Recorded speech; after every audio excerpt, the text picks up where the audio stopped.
നമസ്കാരം പ്രിയ പ്രേക്ഷകർക്ക് ടാക്ടിക്സിലേക്ക് സ്വാഗതം.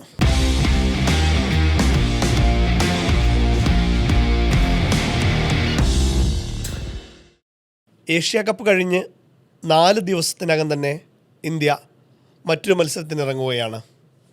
വെസ്റ്റ് ഇൻഡീസിനെതിരായ ടെസ്റ്റ് പരമ്പര നാളെ രാവിലെ 9:30 മുതൽ അഹമ്മദാബാദിലെ നരേന്ദ്രമോദി സ്റ്റേഡിയത്തിലാണ് ഇന്ത്യ വെസ്റ്റ് ഇൻഡീസ് ആദ്യ ടെസ്റ്റിന് തുടക്കമാവുന്നത്. നമുക്കിപ്പം ഹാരിസ് നെന്മറയുണ്ട്. ഹാരിസ്, ഇടവേളകളെന്ന് പറയാനുള്ള സമയമില്ല, 4 ദിവസമായിട്ടുള്ളൂ. ഏഷ്യ കപ്പ് നമ്മുടെ കയ്യിൽ പോലും കിട്ടിയിട്ടില്ല. അപ്പോൾ അതിനു മുമ്പ് തന്നെ അടുത്തൊരു പരമ്പരയ്ക്ക് ഇന്ത്യ ഇറങ്ങുകയാണ്. ശുഭ്മാൻ ഗില്ലിൻ്റെ നാട്ടിലെ ആദ്യത്തെ പരമ്പര. എങ്ങനെയാണ് ഈ ഒരു സീരീസ് ഹാരിസ് കാണുന്നത്? എനിക്ക് തോന്നുന്നു ഇന്ത്യ കുറച്ച് കാലമായി തോന്നുന്നു ഒരു ടെസ്റ്റ് പരമ്പര ജയിച്ചിട്ട്. പിന്നെ നമ്മൾ നാട്ടിൽ അവസാനമായി കിവീസിനോട് 3-0 ഒരു വൈറ്റ് വാഷ് വഴങ്ങുന്നു. പിന്നെ ബോർഡർ ഗവാസ്കർ ട്രോഫി പരാജയപ്പെടുന്നു. വിരാട് കോഹ്ലിയും രോഹിത് ശർമ്മയും അശ്വിനും ഒക്കെ വിരമിക്കുന്നു. പിന്നെ അതിനുശേഷം പിന്നെ ശുഭ്മാൻ ഗില്ലിൻ്റെ നേതൃത്വത്തിൽ ഒരു പുതിയ തലമുറയാണ് പിന്നെ ഇന്ത്യൻ ടെസ്റ്റ് ടീമുമായിട്ട് ഇംഗ്ലണ്ടിലേക്ക് പോകുന്നത്. നമുക്കൊരു പ്രതീക്ഷയുള്ള മടക്കമാണ് നമുക്ക് അവിടെ നിന്ന് കിട്ടിയത് എന്നുള്ളതാണ്. പിന്നെ എന്ന് പറഞ്ഞാൽ കോഹ്ലിയും രോഹിത്തും അശ്വിനുമിൽ ഒന്നുമില്ലാത്തൊരു എറയിൽ എന്താണ് സംഭവിക്കുക എന്ന് നമ്മൾ ഉറ്റുനോക്കിയിരുന്നൊരു സമയത്താണ് അവിടെ ഒരു ത്രില്ലിംഗ് ആയിട്ട് അവസാനിക്കുന്നത് എന്നുള്ളതാണ്. അതെ.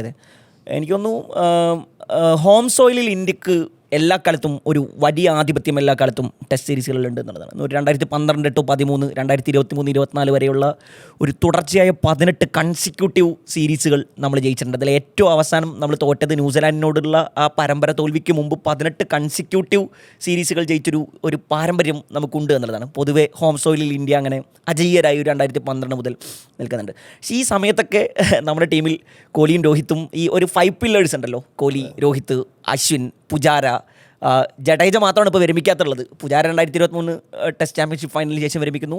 കോഹ്ലിയും രോഹിത്തും അശ്വിനും വിരമിച്ചതിന് ശേഷം നമ്മൾ ടെസ്റ്റ് കളിച്ചു തുടങ്ങിയിരിക്കുന്നുള്ളതാണ്. അപ്പോൾ ഈ കൺസിക്യൂട്ടീവായ വിജയം ഇനി പുതിയ ശുഭ്മാൻ ഗില്ലിൻ്റെ എറയിൽ എന്ത് സംഭവിക്കും എന്നുള്ളതാണ് നമ്മൾ നോക്കിക്കാണേണ്ടത് എന്നുള്ളതാണ്. നമ്മൾ ഹോം സോയിലാണ് കളിക്കുന്നത് എന്നുള്ളതാണ് നമ്മളെ സംബന്ധിച്ച് ഏറ്റവും വലിയൊരു അഡ്വാൻറ്റേജ്. അതുപോലെ തന്നെ വെസ്റ്റ് ഇൻഡീസാണ് എതിരാളികൾ. വേൾഡ് ടെസ്റ്റ് ചാമ്പ്യൻഷിപ്പ് റാങ്കിങ്ങിൽ നമ്മൾ 3-ാം സ്ഥാനത്താണ് ഇപ്പോൾ ഉള്ളത്. ശ്രീലങ്കയും ഓസ്ട്രേലിയയാണ് മുമ്പിലുള്ളത്. വിന്നിംഗ് പെർസെൻറ്റേജിൽ നമ്മളൊരു 43% ഇന്ത്യയുടെ പോയിൻ്റ് നില കിടക്കുന്നത് എന്നുള്ളതാണ്. വലിയ ശുഭാപ്തി വിശ്വാസമാണ്. വെസ്റ്റ് ഇൻഡീസാണ് എതിരാളികൾ എന്നുള്ളതുകൊണ്ട് വെസ്റ്റ് ഇൻഡീസിനെ സംബന്ധിച്ചിടത്തോളം അവർ ഏറ്റവും ഒടുവിൽ നേപ്പാളിനോട് പരാജയപ്പെട്ടിരിക്കുന്നു. അതിനു മുമ്പ് ഒരു ടെസ്റ്റ് സീരീസിൽ ഓസ്ട്രേലിയയോട് പരാജയപ്പെട്ടിട്ടുണ്ട്. അപ്പോൾ പൊതുവെ അങ്ങനെ എതിരാളികൾ ദുർബലരാണ് എന്ന അർത്ഥത്തിൽ നമുക്ക് എതിരാളികൾ ദുർബലരാണ് എന്നുള്ളതുകൊണ്ട് ടെസ്റ്റ് ചാമ്പ്യൻഷിപ്പിൽ നമുക്ക് അത് ദുർബലരാണോ അല്ലയോ എന്നുള്ളത് ചർച്ചയല്ലല്ലോ, അവിടെ വിജയിക്കുക എന്നുള്ളതാണ് മുഴുവൻ സീരീസും. അതുകൊണ്ട് ശുഭാപ്തി വിശ്വാസത്തിലാണ് ഉറപ്പായിട്ടും. കാരണം ഒരു ഈസി 2 വിൻ തന്നെയാണ് നമ്മൾ പ്രതീക്ഷിക്കുന്നത്. 2 മത്സരങ്ങളാണുള്ളത്. അടുത്തത് അഹമ്മദാബാദ് കഴിഞ്ഞിട്ട് പിന്നെ ഡൽഹിയിലാണ് മത്സരങ്ങളുള്ളത്. ഗില്ലിൻ്റെ കീഴിൽ നേരത്തെ നമ്മൾ സൂചിപ്പിച്ച പോലെ തന്നെ ഗില്ലിൻ്റെ നാട്ടിലെ ആദ്യത്തെ പരമ്പര ഒരു വൈറ്റ് വാഷോട് കൂടി, കാരണം തൊട്ടുമുമ്പത്തെ പരമ്പര നമ്മൾ വൈറ്റ് വാഷ് വഴങ്ങേണ്ടി വന്നു ന്യൂസിലാൻഡിൻ്റെ ഹോം സീരീസിൽ.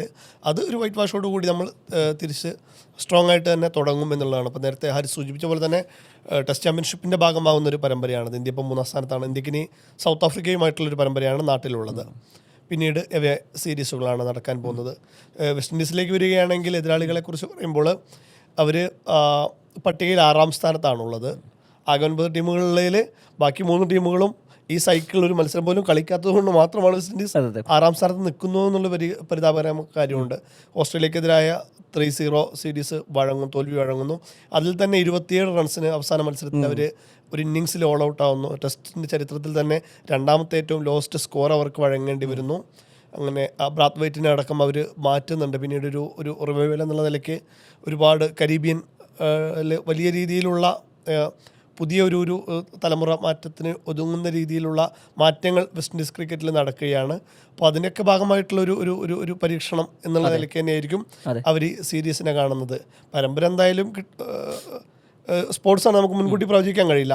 എന്നിരുന്നാൽ പോലും നിലവിലെ കണ്ടീഷനിൽ ഇന്ത്യയെ തോൽപ്പിക്കുക എന്നുള്ളത് നിലവിലെ വെസ്റ്റ് ഇൻഡീസിനെ സംബന്ധിച്ചോളം ഒരു സ്വപ്നത്തിനപ്പുറമുള്ള കാര്യമാണ്. ഇതിൽ ഇന്ത്യൻ പിച്ചുകളുടെയൊക്കെ സ്വഭാവത്തെക്കുറിച്ചൊക്കെ സ്വാഭാവികമായിട്ടും ഇന്ത്യയിൽ കളി നടക്കുന്ന സമയത്ത് ചർച്ച നടക്കുമെന്നുള്ളതാണ്. ഉദാഹരണത്തിന് ന്യൂസിലാൻഡിനെതിരെ നമ്മൾ ആ സീരീസ് തോറ്റ സമയത്ത് ഇന്ത്യ മനഃപൂർവ്വം റാങ്ക് ടേണർ പിച്ചുകൾ ഒരുക്കി ന്യൂസിലാൻഡിനെ കുഴിയിൽ വീഴ്ത്താൻ നോക്കിയതിന് ശേഷം അതേ കുഴിയിൽ ഇന്ത്യ വീഴുന്നു എന്ന രീതിയിലൊക്കെ ചർച്ച നടന്നിരുന്നു എന്നുള്ളതാണ്. പൊതുവെ സ്പിന്നിനെ തുണക്കുന്ന പിച്ചുകളാണ് ഇന്ത്യയിൽ. അപ്പോൾ സ്പിന്നർമാർക്ക് എപ്പോഴും ഒരു ഡൊമിനൻസ് ഇന്ത്യൻ പിച്ചുകൾ ഉണ്ടാകുമെന്നുള്ളതാണ്.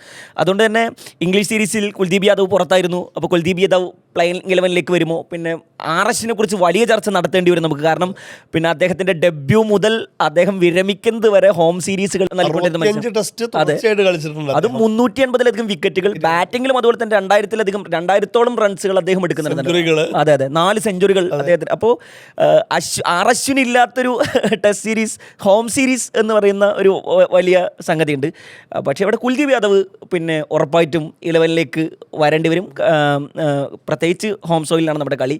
ഇംഗ്ലീഷ് സീരീസിൽ പിന്നെ കുൽദീപ് യാദവിനെ പുറത്തിരുത്തിയത് വലിയ ചർച്ചയായിരുന്നു. പിന്നെ അദ്ദേഹം കളത്തിലിറങ്ങിയ സമയത്തൊക്കെ ഇന്ത്യക്ക് വേണ്ടിയിട്ട് പിന്നെ ക്രൂഷ്യൽ പിന്നെ സംഭാവനകൾ നൽകിയിട്ടുള്ള ഒരു മനുഷ്യനാണ്. അപ്പോൾ സ്വാഭാവികമായിട്ടും ഇന്ത്യൻ മണ്ണിലേക്ക് വരുന്ന സമയത്ത് അദ്ദേഹത്തെ പുറത്തിരുത്താൻ പ്രത്യേകിച്ച് നമുക്ക് കാരണങ്ങളൊന്നും പറയാൻ കഴിയില്ല. സ്പിന്നിനെ തുണക്കുന്ന പിച്ചുകളായിരിക്കും. കുൽദീപ് യാദവിനെ നിർബന്ധമായിട്ട് മറക്കേണ്ടി വരും. അതുപോലെ തന്നെ സുന്ദറും ജഡേജയും അക്ഷർ പട്ടേലും ഒക്കെ ടീമിലുണ്ട് എന്നുള്ളതാണ്. ഒരു ബാറ്റിംഗ് ഡെപ്തിനെ കുറിച്ച് നമുക്ക് പറയാൻ ശ്രമിച്ചാൽ ഉറപ്പായിട്ടും ഇപ്പോൾ ബൗളിങ്ങിലേക്ക് ചെറിയൊരു കാര്യം കൂടി ആഡ് ചെയ്യാം. ജഡേജയാണ് നമ്മുടെ ടീമിലെ ഏറ്റവും സീനിയർ. 15 വർഷത്തോളമായിട്ട് അദ്ദേഹം ഇന്ത്യൻ ടീമിലുണ്ട്. അപ്പോൾ ഈ നേരത്തെ സൂചിപ്പിച്ച പോലെ തന്നെ ആ 5 ഫില്ലേഴ്സ് പോയ സമയത്ത് നമ്മുടെ കൂടെയുള്ളൊരു പില്ലറാണ് ജഡേജ എന്ന് പറയുന്നത്. അപ്പോൾ ജഡുവിൻ്റെ ഒരു സംഭാവനകൾ ഇതിൽ ക്രൂഷ്യൽ തന്നെയായിരിക്കും, ഒരു തർക്കവുമില്ല.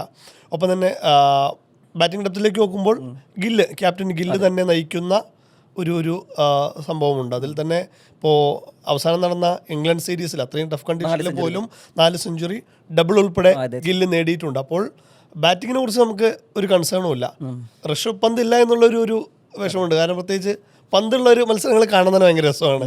അപ്പോൾ പന്ത് പരിക്കേറ്റ പന്തിന് പകരം ജഡേജ വൈസ് ക്യാപ്റ്റനായിട്ടും കൂടി വരികയാണ്. അപ്പോൾ ബാറ്റിങ്ങിനെ കുറിച്ച് നമുക്കൊരു കൺസേണും ഇല്ല. മറുവശത്ത് വെസ്റ്റ് ഇൻഡീസിലേക്ക് ദേവദത്ത് പടിക്കൽ, ധ്രുവ് ജുറേൽ അങ്ങനെ തുടങ്ങിയിട്ടുള്ള ആളുകളുടെ പൊസിഷനൊക്കെ നമുക്ക് പിന്നെ ചർച്ച ചെയ്യേണ്ടത് തന്നെയാണെന്ന് തോന്നുന്നു. അപ്പോൾ ജയ്സ്വാളും പിന്നെ KL രാഹുലും ഓപ്പൺ ചെയ്യുന്നു. 1 ഡൗൺ ഉറപ്പായിട്ടും സായി സുദർശൻ തന്നെയായിരിക്കും. 4th പൊസിഷനിൽ ചോദ്യങ്ങളൊന്നുമില്ല. വിരാട് കോഹ്ലിക്ക് പകരം ശേഷം ആര് എന്ന ചോദ്യത്തിന് ശുഭ്മാൻ ഗിൽ ഉത്തരം നൽകി കഴിഞ്ഞു. പിന്നെ ദേവദത്ത് പടിക്കൽ വരുന്നു, ധ്രുവ് ജുറേൽ വരുന്നു, രവീന്ദ്ര ജഡേജയുണ്ട്, വാഷിംഗ്ടൺ സുന്ദറുണ്ട്. ഒരുപടി ബാറ്റിംഗ് ഓപ്ഷനുകളുണ്ട് നമുക്ക് എന്നുള്ളതാണ്. അതേസമയം വെസ്റ്റ് ഇൻഡീസിലേക്കൊക്കെ വരുന്ന സമയത്ത് നമുക്ക് അങ്ങനെ വലിയ പേടിക്കേണ്ട ഒരു നിരയാണ് അവർ നമുക്ക് തോന്നിയിട്ടുമില്ല. ഒരു അലി കദാൻസെ, ഒരു ടാഗ് നരേൻ ചന്ദ്രബോൾ, നമ്മുടെ ഇതിഹാസ താരം ശിവനരേൻ ചന്ദ്രബോളിൻ്റെ മകൻ, അദ്ദേഹത്തിന് രണ്ടുപേരും സ്പിന്നിനെ നന്നായിട്ട് നേരിടുന്ന താരങ്ങളാണ്. അവരെ തിരിച്ചു വിളിച്ചിട്ടുണ്ട്. ഓസ്ട്രേലിയൻ സീരീസിൽ അവരുണ്ടായിരുന്നില്ല. അവരെ ഇന്ത്യക്കെതിരായ പരമ്പരയിൽ തിരിച്ചു വിളിച്ചിട്ടുണ്ട്. അപ്പോൾ അതും പക്ഷേ വലിയ രീതിയിലുള്ളൊരു വെല്ലുവിളി എന്തായാലും ഇന്ത്യക്ക് ആവാൻ സാധ്യതയില്ല. കാരണം 7 വർഷത്തിന് ശേഷമാണ് വെസ്റ്റ് ഇൻഡീസ് ഇന്ത്യയിൽ ഒരു പരമ്പര കളിക്കാൻ വരുന്നത്. 2018 അവസാനം കളിച്ചത്. വെസ്റ്റ് ഇൻഡീസ് ഇന്ത്യയിൽ ഒരു പരമ്പര വിജയിക്കുന്നത് 2002 അവസാനം ഇന്ത്യക്കെതിരെ. ഇന്ത്യയിലായാലും അവരുടെ നാട്ടിലായാലും 2002 ശേഷം ഒരു പരമ്പര 20-23 വർഷം കഴിഞ്ഞു അവർ ഇന്ത്യക്കെതിരെ പരമ്പര ജയിച്ചിട്ട്. അപ്പോൾ അത്തരത്തിലൊരു വെല്ലുവിളി എന്തായാലും വെസ്റ്റ് ഇൻഡീസിൻ്റെ ഭാഗത്ത് ഉണ്ടാവുമെന്ന് നമുക്ക് തോന്നുന്നില്ല. മാത്രമല്ല അവരും വളരെ മാനസികമായിട്ടെല്ലാം വളരെ തകർന്നു നിൽക്കുന്ന സമയമാണ്. ഈവൻ നേപ്പാൾ ഫോർമാറ്റ് അല്ലെങ്കിൽ പോലും നേപ്പാളിനെതിരെ പോലും പരമ്പര നഷ്ടമായിട്ടാണ് അവർ വരുന്നത്. അപ്പോൾ അവർ തീർച്ചയായിട്ടും ഒരു പുതിയ തുടക്കം എന്നുള്ള രീതിയിൽ ഇന്ത്യക്കെതിരായി ഈ പരമ്പര കണ്ട് തുടങ്ങണം എന്നുള്ളത് തന്നെയാണ്. അന്നൊക്കെ പിന്നെ ഈ വെസ്റ്റ് ഇൻഡീസിൽ വെച്ചിട്ടായിരുന്നല്ലോ ഈ അവരുടെ ഓസ്ട്രേലിയ പരമ്പര. ഇപ്പോൾ ഒരു 3 മത്സരങ്ങളുടെ പരമ്പര ഒരു 14 ദിവസം കൊണ്ടൊക്കെ കഴിഞ്ഞിട്ട് ഓസ്ട്രേലിയ നാട്ടിലേക്ക് പിന്നെ മടങ്ങുകയാണ്. അപ്പോൾ അന്ന് ഇയാൻ ബിഷപ്പൊക്കെ കമൻട്രി ബോക്സിൽ ഇരുന്നുകൊണ്ട് പറയുന്നുണ്ട് അവസാന ടെസ്റ്റിലാകെ 200-something റൺ മതി ജയിക്കാൻ. അപ്പോൾ ബോളർമാർ കാണിക്കുന്ന ആത്മാർത്ഥത ബാറ്റർമാർ പിച്ചിനകത്ത് കാണിച്ചേ മതിയാകൂ എന്ന് പറഞ്ഞിട്ട് അദ്ദേഹം ഒരു നിസ്സഹായതയുടെ വക്കിലൊക്കെ എത്തുന്നുണ്ട്. പക്ഷേ ഒരു 1ാമത്തെ ഓവറിൽ 3 വിക്കറ്റ് വിടുന്നു. പിന്നെ 15 ഓവറിനുള്ളിൽ കളി ചുരുട്ടിക്കട്ടി പിന്നെ അവരെ സ്റ്റാർക്കും ടീമും പിന്നെ കൂടാരത്തിലെത്തിക്കുന്നുണ്ട്. അതുകൊണ്ട് തന്നെ ബാറ്റിങ്ങിൽ നമുക്ക് വലിയ വെല്ലുവിളിയെ പ്രതീക്ഷിക്കേണ്ടതില്ല. അതേസമയം അവരുടെ ബോളിങ്ങിൽ അൽസാരി ജോസഫ് ഇല്ല, ജെയ്സൺ ഹോൾഡർ ഇല്ല. അങ്ങനെ തുടങ്ങിയിട്ട് അവരുടെ പ്രധാനപ്പെട്ട സുപ്രധാന താരങ്ങളൊന്നും ഇല്ലാതെ പോലുമാണ് അവരിറങ്ങുന്നത് എന്നുള്ളത് കൂടി ഉണ്ട്. ഈ ഹോം സോയിലിലെ ഇന്ത്യയുടെ എല്ലാ കാലത്തെ അപ്രമാദത്തെക്കുറിച്ച് പറയുന്ന സമയത്ത് നമ്മൾ ഈ പുജാരയുടെ പേരൊക്കെ നിർബന്ധമായി എടുത്തു പറയേണ്ട പേരുകളിൽ ഒന്നാണെന്ന് എനിക്ക് തോന്നുന്നു. അദ്ദേഹമൊക്കെ ഒരു 94 പിന്നെ ഇന്ത്യൻ ഹോം സോയിലെ ഏറ്റവും കൂടുതൽ വിന്നിംഗ് പെർസെൻറ്റേജ് ഉള്ള മനുഷ്യനായിരുന്നു പുജാര. 94% കളിച്ച പിന്നെ മുഴുവൻ മാച്ചുകൾ ജയിക്കുന്നു. ഇന്ത്യയുടെ പിന്നെ ചരിത്രം എടുത്ത് നോക്കിക്കഴിഞ്ഞാൽ ഒരു 54 മത്സരങ്ങളിൽ 42 ജയിച്ച് നിൽക്കുന്നു. അതിൽ 16 മത്സരങ്ങൾ ഇന്നിങ്സ് ജയങ്ങളാണ് ഇന്ത്യൻ സോയിൽ ഇന്ത്യ ജയിച്ചിട്ടുള്ളത് എന്നുള്ളത്. അപ്പോൾ അങ്ങനത്തെ ഡൊമിനൻസ് ഒരു കാലത്ത് മൈറ്റി ഓസീസിന് പോലും ഇല്ലാത്തൊരു ഡൊമിനൻസ് നമുക്ക് ഹോം സീരീസിൽ ഉണ്ട് എന്നുള്ളത് നമ്മുടെ ചരിത്രം പുറകിലുണ്ട് എന്നുള്ളത് തന്നെയാണ് നമ്മളെ സംബന്ധിച്ച് വലിയ ശക്തി എന്ന് വേണമെങ്കിൽ പറയാം. ഏത് തരത്തിലും തിരുത്തുമെന്നുള്ളൊരു സൂചന നമുക്ക് ന്യൂസിലാൻഡ് കാണിക്കുകയും ചെയ്തു. അത് നല്ലൊരു പാഠവുമാണ്. അപ്പോൾ ആ പാഠം ഉൾക്കൊണ്ട് തന്നെ എതിരാളികളെ വില കുറച്ച് കാണാതെ മികച്ചൊരു ഫൈറ്റ് തന്നെ, ഏറ്റവും ബെസ്റ്റ് ഫൈറ്റ് തന്നെ ഇന്ത്യ കൊടുക്കാൻ നമുക്ക് പ്രതീക്ഷിക്കാം. ഒപ്പം തന്നെ ഗില്ലിന് നാട്ടിലെ ഇംഗ്ലണ്ടിനെതിരായ സീരീസ് 2-2 ആണെങ്കിൽ പോലും വളരെ നന്നായിട്ട് ഫൈറ്റ് ചെയ്തു, ക്യാപ്റ്റൻ എന്നുള്ള നിലയ്ക്കും ബാറ്റർ എന്നുള്ള നിലയ്ക്കും. നാട്ടിലെ പരമ്പര ഒരു ക്ലീൻ സ്വീപ്പോട് കൂടി ഗില്ല് തുടങ്ങുമെന്ന് തന്നെ നമുക്ക് പ്രതീക്ഷിക്കാം അല്ലേ? ടാക്ടിക്സ് അവസാനിക്കുകയാണ്. ഈ ടീമിനെ കുറിച്ചുള്ള പ്രതീക്ഷകൾ നിങ്ങളും പ്രേക്ഷകരും പങ്കുവെക്കണം നമ്മുടെ വീഡിയോയ്ക്ക് താഴെ. ടാക്ടിക്സ് അവസാനിക്കുന്നു. നമസ്കാരം.